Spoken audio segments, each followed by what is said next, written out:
Reset.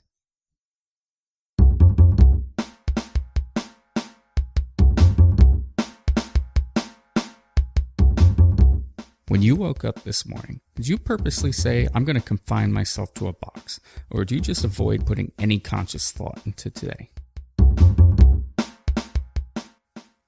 When you're busy going at it, literally or figuratively, do you ever find yourself pausing for a moment to realize what's going on? Or are you just reacting? When you hear the saying, may I have your attention please, do you continue as you were, or do you consider the information you're about to receive might actually be valuable? When I was growing up, my mother used to ask me to do things, and sometimes her reasoning was, because I said so. Looking back, I wish perhaps I took the time to pause, think, and consider the ramifications of my choices.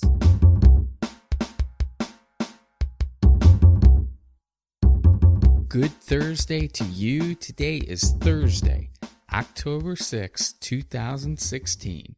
This is episode number 19 of Pause, Think, Consider. I want to thank everybody for tuning in today. Before we get started, a couple of housekeeping items. As I mentioned last week, we were started with busy being busy. We started a new format based on some feedback, adding a little bit less format, having less structure, a little bit more off the cuff, ranting style, storytelling, etc. And from the feedback that I've heard so far, survey says, So, in an effort to practice what we preach, what I preach, taking a moment to pause, think, and consider, even though this is a personal passion, a personal project, despite that, need to be adaptable. The overall goal of this is selfish, to have a daily during the week task, that I produce an episode every single day, infinitely, till forever. But on top of that, it's important to be able to take the feedback received and adapt and see what happens, see what comes out of it. So today, episode number 19 marks a change. We'll see if you can tell, see if you like it. Not going to give away what exactly is being changed up. But to culminate the change, we're going to do our first ever contest. The prize, a Starbucks gift card. No purchase necessary, void where prohibitive. I don't know what the legal ramifications are or not. I simply know I'm going to personally hold myself accountable, as I hope the rest of the listeners do. So, here is the contest. Here is, in order to enter. It's great, people interacting on Facebook, on Instagram, maybe giving a like or share on LinkedIn. That's cool. But the website, pausethinkconsider.com, that is the hub. And so that is how you're going to enter. And the contest is the individual who gets closest or hits exactly the number. And this goes out a huge shout out to an individual as known by Motor City Smitty. I pointed this out. So between episode number 1 and episode number 18, because we are turning a new leaf, I want to know, and you have to go to pausethinkconsider.com/passion. Little foreshadowing for what today's episode is. But for episode 19, go on to the website, pausethinkconsider.com, and leave a comment. Please include your email address. If I don't personally know who you are, It's difficult to tell. It's going to be a hard time giving you your prize. Being able to redeem your prize if I don't have your contact information. So I want to know between episode number 1 and episode number 18, how many times I said the saying, if you will. You can go back, you can count it if you'd like, or just give a guess, because it is the closest to the exact number, which I will personally go tabulate. And we will leave because I know there's a handful of people that on a daily basis listen to each and every episode, but we want to give everybody a fair shot. In case there's somebody, because you've been going on Facebook or LinkedIn, iTunes, and you've been telling people you got to listen to Pause, Think, Consider. So we want to give each and every individual, as many as we can, the opportunity to hit the number.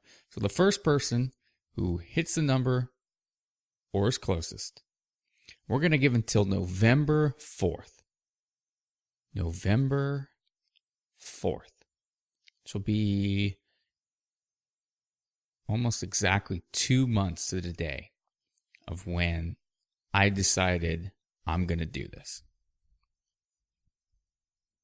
I'll be the 2-month mark. The longest tenure I'd ever done something was the first blog I ever did, about 6 months. So we're about a third of the way there. So I will bring this up again, but to recap the contest, you're going on the pausethinkconsider.com/passion, episode number 19, leaving a comment with your email address, which is one of the required fields anyway, so just leave. It doesn't need to be in the comment. And give me a number of the times that I said, if you will, between episodes number 1 and 18. The winner get a Starbucks gift card. So I alluded to it earlier, gave it away, but the topic for today is passion.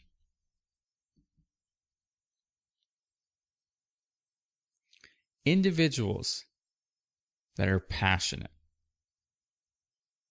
are some of my favorite people to witness. I love, more than anything else, to watch passionate people, to surround myself with passionate people, because it's contagious. I feed off of the energy. It is electric. And there's really, for me, when I was trying to think of all of the passionate people that I've encountered, that I've witnessed, that I've seen, there's really 4 different individuals that for me personally came top of mind. There might be more passionate people in the specific industry that this specific individual is in. However, this is for me. If you have other individuals that you believe are passionate, that give you energy, go on to the website or go on to Facebook. Leave a comment. Let us know who your favorite passionate people are. But here's 4 individuals. And they all come from different backgrounds, different industries. The first individual is Mark Cuban. He's famous for a couple of different reasons. There's the businessman, the billionaire with a B. There's being on the show Shark Tank, being the serial entrepreneur he is. But how I know Mark Cuban as being the most passionate individual is as the owner of the Dallas Mavericks. It's not to say that somebody like Jerry Jones, owner of the Dallas Cowboys, isn't a passionate individual, but Mark Cuban is the definition of a super fan that wears his emotions on his sleeves, that you know exactly what he is feeling at each and every moment of the game. And I've had the opportunity to witness this in person. because Mark sits in the same spot every game. On the end line, about 3 or 4 seats away from the end of the bench.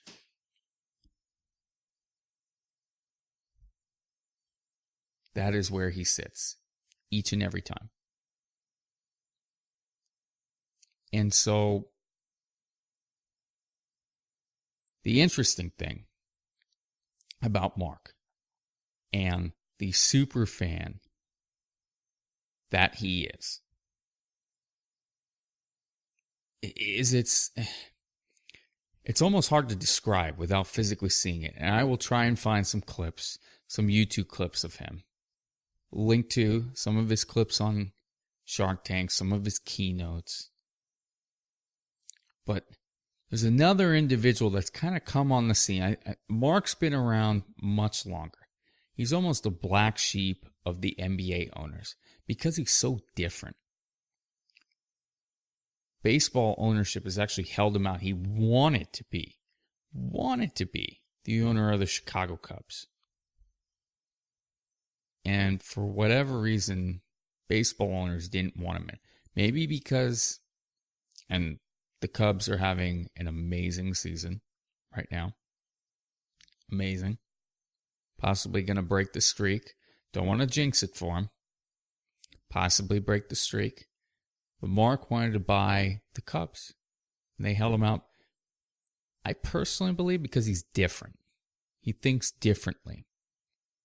I mean, he changed the way that ownership looks at their team in the NBA. There's another individual that's burst on the scene, Steve Ballmer, Microsoft guy, owner of the LA Clippers. And let me tell you, when it is Clippers versus Mavericks, regardless of what stadium it is in, what gym, what arena it's in, whether it's in Staples Center or American Airlines Arena, doesn't matter. It is a spectacle watching those two on the sidelines wearing their emotions across their sleeve and bleeding the colors for their organization. So that's my first example, Mark Cuban. Stay with the sports theme. And to be completely transparent, Tiger Woods was very much at the forefront. But I've already talked about Tiger, so I didn't want to talk about Tiger anymore. He already got his fanfare. He changed golf because of his emotion, because of his passion. But another sport, I've always found the sport of tennis. That's not to say football isn't passionate, or golf isn't, or anything else, that there isn't passion. But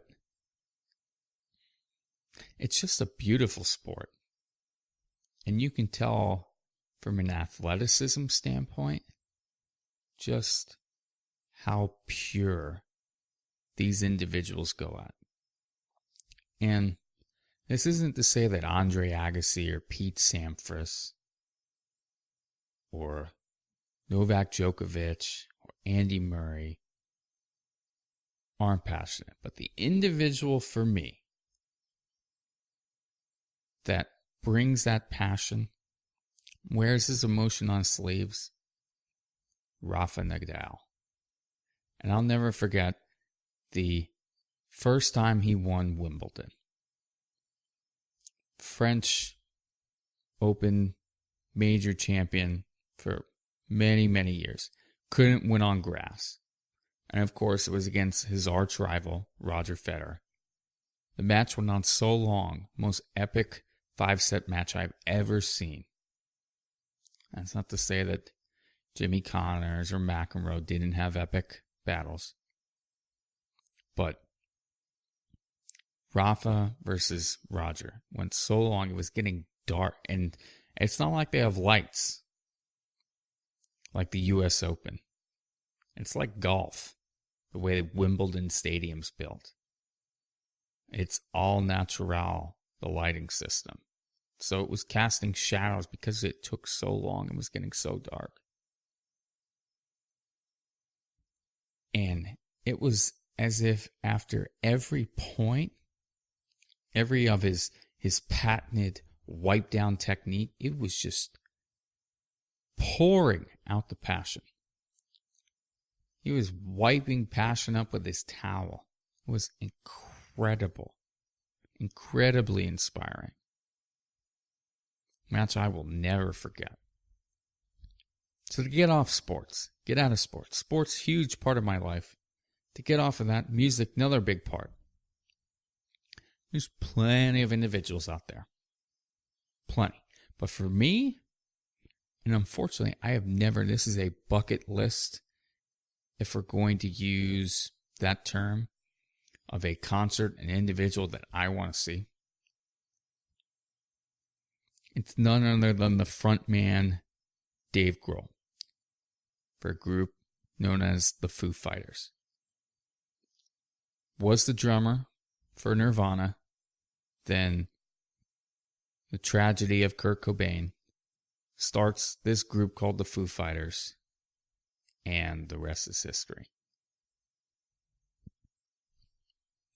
And if you've ever watched YouTube videos from their concerts, you understand what I mean in terms of passion. And this individual just bleeding emotion through every word, through every song. It's incredible. Just incredible.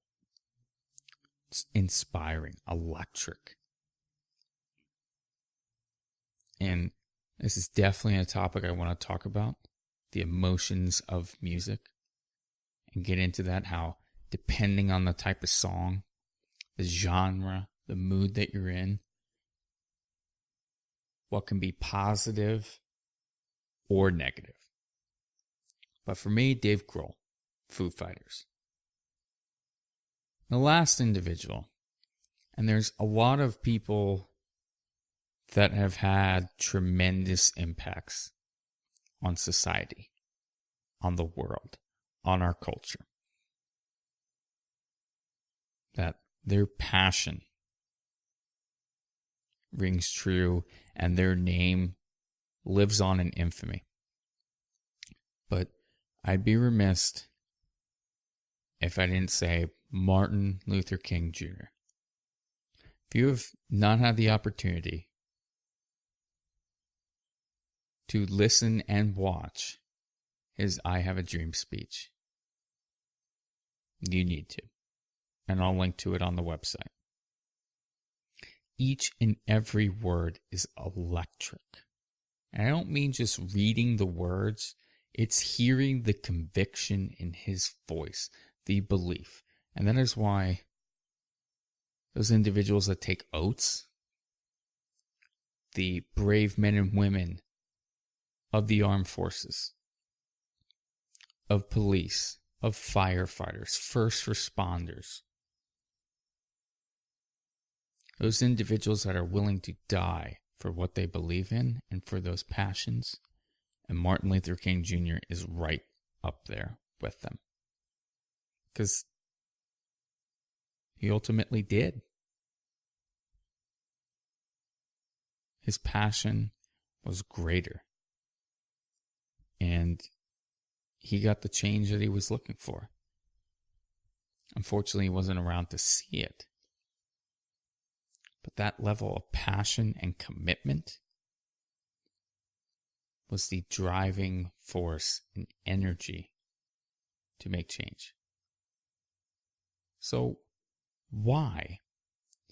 If you've had the opportunity to be around these individuals, or maybe you've searched for them on YouTube, and it just keeps you awake at night watching them, unable to fall asleep. What is it about them that just makes it so contagious that you feed off of that energy?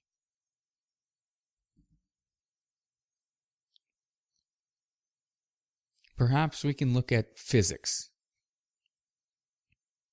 For those of you that aren't familiar with Newton's 3 laws, I'll recite them for you.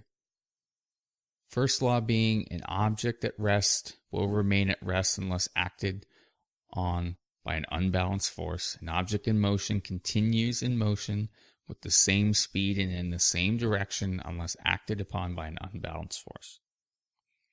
Law 2, acceleration is produced when a force acts on a mass.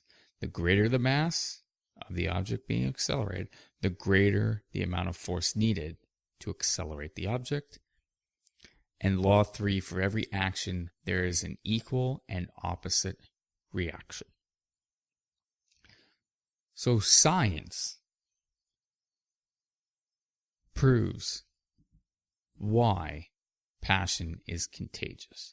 If you look at it from the state of it being an object, or a force, or an action, it applies to the 3 laws of motion. Because it really is something that's in motion. It is something that has a tangible, life-like feeling to it. It's like something you can taste, you can touch. The obvious nature of that, you can see or hear it.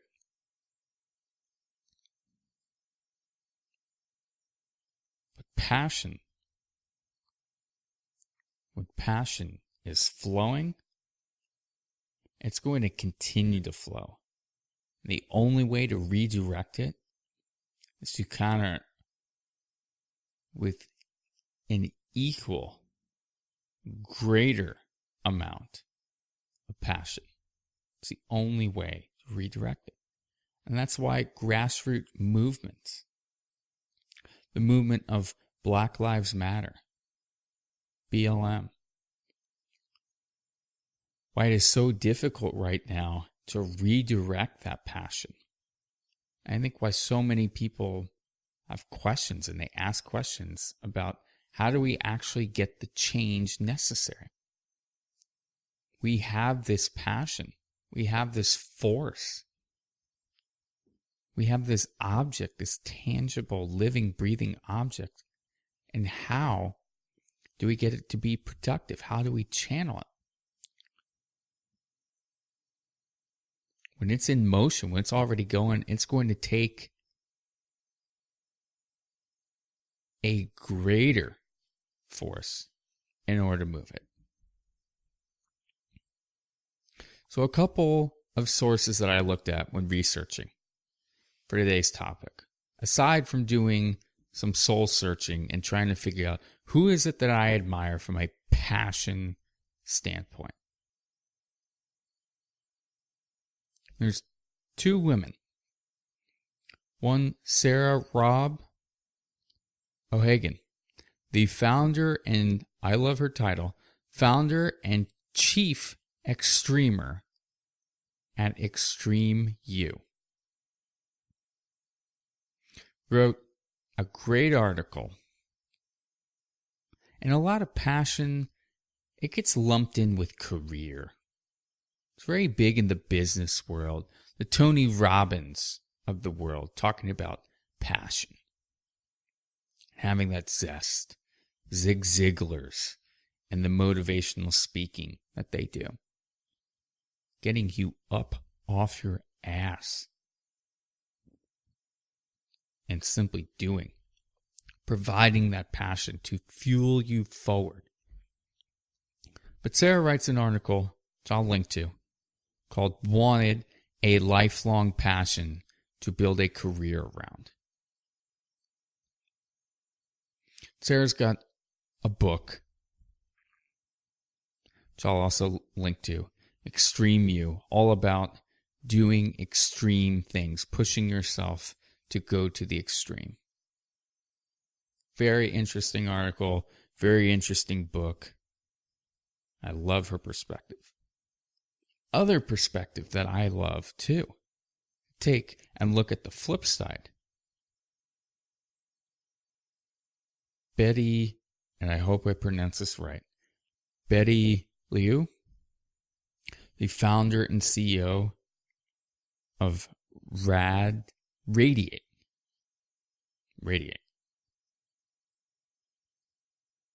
which is all about finding and leveraging your passions. But she wrote an article titled, "Why Follow Your Passion is the World's Worst Career Advice." Sounds very counterintuitive. Feels like it's going against the grain, but I highly recommend checking it out. Really made me pause, think, and consider about following your passion. I think she's got great advice. She's got this awesome Venn diagram. I don't want to give it away. This great Venn diagram that talks about figuring out what it is you should be doing in your career. And passion isn't necessarily the end-all be-all. It's a component, but just following your passion, why it's the world's worst career advice by Betty. So now, my personal opinion. It comes down to three things for me when it comes to passion. Finding something, the timeline or duration or effort you spend on it, and then following through. So the first thing, just find something. I know, and I've had plenty of times in my personal life when I've felt down or been, I don't even know if we need to clinically call it depression or being depressed. I think there's a lot of different ways to look at that, being blue, disappointed. I think depression and being depressed is this medical term that we need to give some sort of drugs or counseling or help to. I think it's something we have to embrace. Talked about in other episodes, finding that balance, having that balance. We're going to have good days, bad days. It would be great to have all good days, but I'd venture to say you're not necessarily learning if every day is a great day. Now you can have that perspective. You can have that positive momentum. That doesn't necessarily mean that everything is rosy. And so, when I found in my personal time, when I've been down, it's because I don't have that personal passion. I don't have something that gets me up in the day that I love doing. And my personal example is this podcast. I've had many other things in my life that when I've been down, when I've had troubles, I've been able to go to the well and it's helped me. And there's other times when I haven't had something, and so it's taken me longer to bounce back.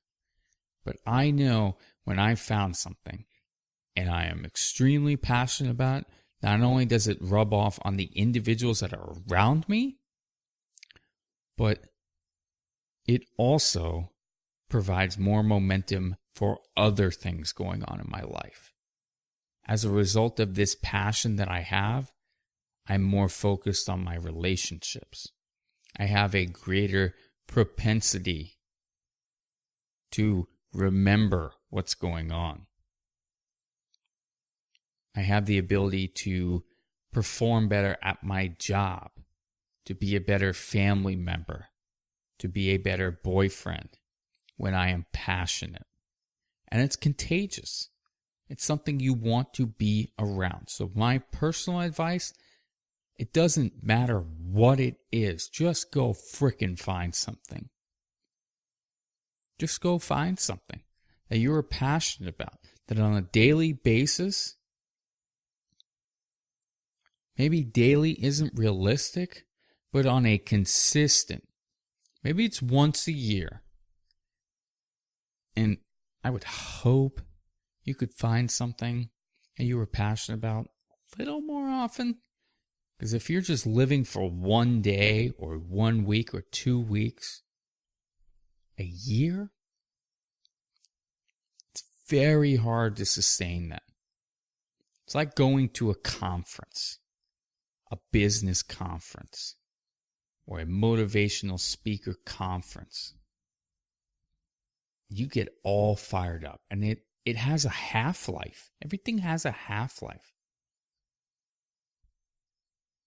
And it's being able to sustain that when the bells and the whistles and the presentations and those keynote speakers have moved on to their next show. How you stay with it. So you got to find something. I've heard it used before that individuals that go to AA, Alcoholics Anonymous, that for a lot of those people, even when they've overcome their addiction, they've gone through the 12-step program, that they continue to go. It's something they're passionate about. Now they're able to pass this on, and they're speaking to schools, and they're helping other people, and they continue to go. They have that passion about the mission, and they don't want to lose that. They don't want to lose that momentum. And so I challenge you, regardless of what it is, to just find something. For me right now, it's this podcast. Doing it on a daily basis throughout the week. It is my personal passion right now. This is how I introduce it to people. I have this personal project that is a personal passion of mine. It's a lot of P's. Thank God for the pop filter on the microphone. Great investment of $4.73 from Amazon. But find something. If you can do it on a daily basis, even better. You gotta find something. If you don't have something, it is your mission today forward to find out what it is. It doesn't matter what it is. It really doesn't. But you need something on a daily basis you can wake up and look forward to. I've had those struggles. I've had those personal struggles. I've been in your shoes. If you don't have that thing right now, it's about moving forward. Take the leap of faith and step forward. Just find something. The second thing, it doesn't have to be full-time. In my case with the podcast, it is not full-time. How I distribute, how I leverage the content, that could be a full-time deal. But my personal goal is to get it refined and down to I can cut the episode. I can edit. I can get together the show notes, everything, distribute it, and it'd be maybe 2 hours. 2, bordering on 3 hours. Trying to be realistic. It'd be awesome to do 2 hours. Because that would be cutting it 30 minutes, 30 to 45 minutes, listening through the whole thing. It's probably 45 to an hour. And then distributing.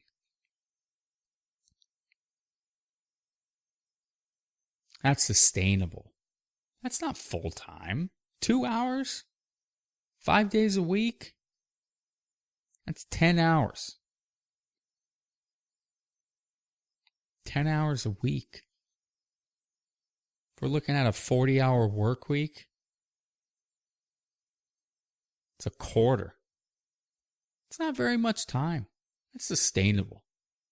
And so your passion, it doesn't have to be, right? If we're going to utilize what Betty talked about in her article, why following your passion is the world's worst career advice. Well, this is preaching to her choir. Because it doesn't have to be full-time. She would say it shouldn't be. Because your career, generally speaking, is full-time. For those individuals that are able to make their career their passion, and they're good at it, I'm totally stealing their thunder. Good at it. and it's your passion, more power to you. More power to you. But it doesn't have to be full time. Don't let, well, I don't have enough time. Don't let that hamper you. Again, just find something. However much time it takes you, maybe it's every morning you have a conversation with a different individual. That conversation could be, or maybe it's saying hello to the receptionist at your work, or to the front desk gal at your gym that you go to.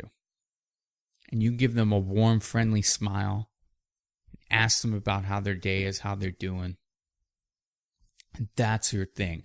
That's what you're passionate about. That becomes your passion. It's making sure that particular individual feels good about their purpose. Being very altruistic in your nature. Certainly not full time. That's maybe 5 minutes out of your whole day. 5 out of the 1,440 that we're afforded. I think you can do that. It doesn't have to be full time.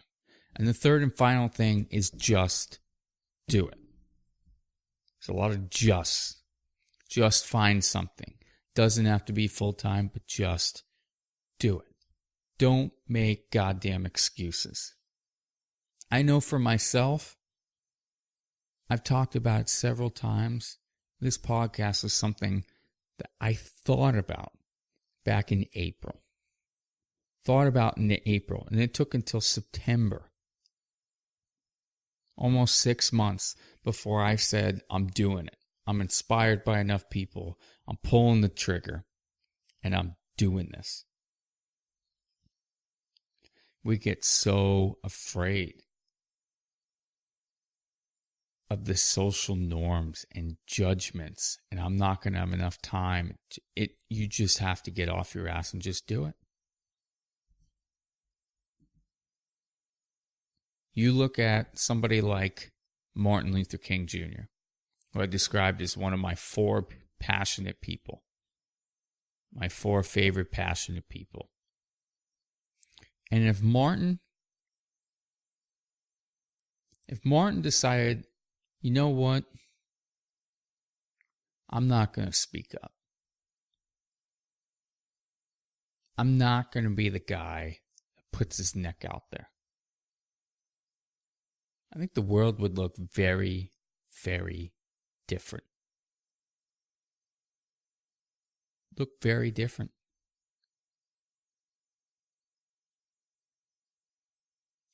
And that's simply because of one individual having the heart and the courage to just step forward.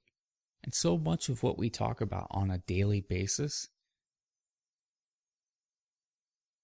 is just moving forward, having the courage, taking the time,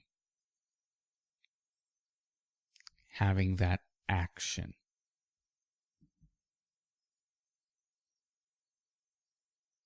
But in order to fulfill that passion that you have, that desire to be a painter, that desire to be a musician, that desire to be the best parent you possibly can be, you have to move forward. So in recap, we talked about passionate individuals as examples that we can use and we can leverage. We talked about Mark Cuban, owner of the Dallas Mavericks, Shark Tank, billionaire with a B. And how for me personally, when I look at owners, a super fan, he is the definition. Rafa Nadal, professional tennis player, and the raw emotion that he plays with on a match in, match out basis. My personal opinion, unrivaled. Dave Grohl, frontman singer of the Foo Fighters. Incredible individual to watch perform. And then Martin Luther King Jr., and his specifically I Have a Dream speech. And the passion that you can hear from each and every word. We talked about how passion is very much like energy. Talking about Newton's 3 laws and how scientifically that shows you how passion is a tangible, real thing, an object, a force, an action. And how that can be leveraged. How it is a tangible thing. Couple different outside perspectives. Article wanted a lifelong passion to build a career around you. And then the opposite side perspective. Why following your passion is the world's worst career advice. And then my personal opinion, my personal 3 steps for fulfilling, leveraging that passion is to just find something. It doesn't have to be full time. It could be something that takes you only 5 minutes each and every day. And then just do it. Take the step forward. Pursue that passion. Leverage it. And people will feed off of your energy. They will follow you. I want to thank you all for listening in today. Please check out the website at pausethinkconsider.com/passion. And please don't forget to go on. We've got our contest going on right now. We'll be open until November 4th, 2016. Please comment on episode 19, this episode about passion, with the number of times in episode 1 through 18 that the term, if you will, was spoken. Person closest to that or hits it right on the nose, the first individual that hits it right on the nose, will win a Starbucks gift card. I look forward to talking to you all again tomorrow on Pause, Think, Consider.